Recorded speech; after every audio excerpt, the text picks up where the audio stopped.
Remember this? 12 records for a penny, or a stack of CDs for virtually nothing. Joining Columbia House felt like the greatest cheat code in music history. Today we're digging past the penny deal to uncover the real reasons this industry giant crumbled. It's a story of legal loopholes, aggressive tactics, and the one enemy they simply couldn't defeat. You don't want to miss this.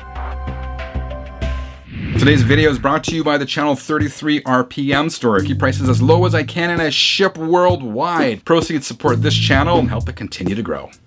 Today we're answering the question many of you have asked since my earlier videos on the Columbia House Music Club. What exactly caused this music giant to fail? You probably remember those ads offering a stack of records, tapes, or CDs for a mere penny or $1.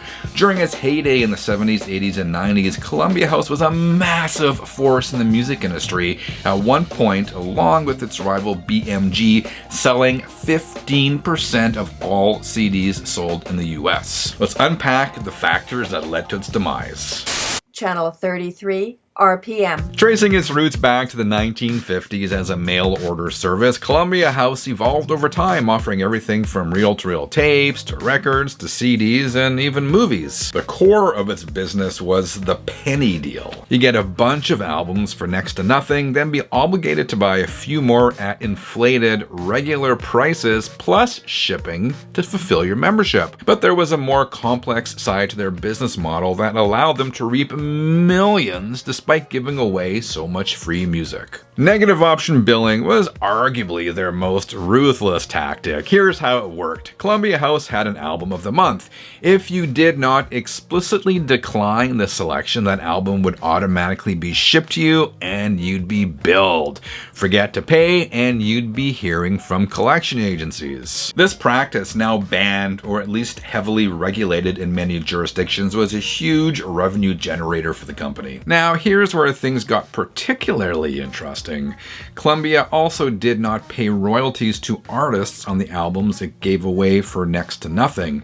These were considered free goods. While artists obviously were not crazy about not getting paid, Columbia House did offer them massive exposure and helped bands achieve gold and platinum status. That's because the freebies counted towards overall album sales. There was also something called implied licensing and manufacturing. This was how Columbia House and rival BMG often skirted formal written licenses to use the music they sold. They'd pay publishers a fraction of standard royalties. If publishers cashed these checks, it created an implied license. So essentially, by taking the money, they implied consent for the clubs to distribute their music. It was aggressive, but permissible. Columbia House also manufactured its own records, cassettes, and CDs, keeping production costs low. A single CD might cost Columbia House as little as $1.50 to make, which it then sold for $16 or more, plus shipping to customers fulfilling their contracts. On the flip side, customers also got pretty good at gaming the system. Many would sign up under fake names, get their free albums, disappear, and then re-emerge later under a new alias to repeat the entire process again.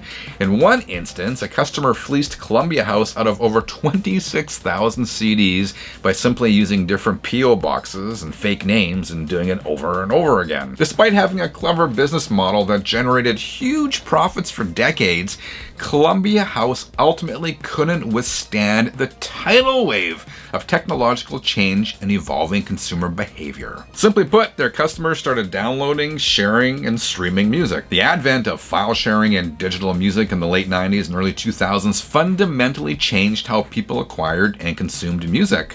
Why wait for albums to arrive in the mail and deal with negative option billing when you could instantly access millions of songs? And as a result, Columbia House took a massive hit. A failed merger with CD Now was followed by the company's acquisition by longtime rival BMG in 2005. In 2008, a private equity firm purchased the company. While the Columbia House brand technically still exists, operating as a DVD sales website, it bears little resemblance to the iconic music club of yesteryear. So while Columbia House had a highly effective and aggressive business model that thrived for decades, its ultimate downfall was its inability ability to adapt to the digital revolution.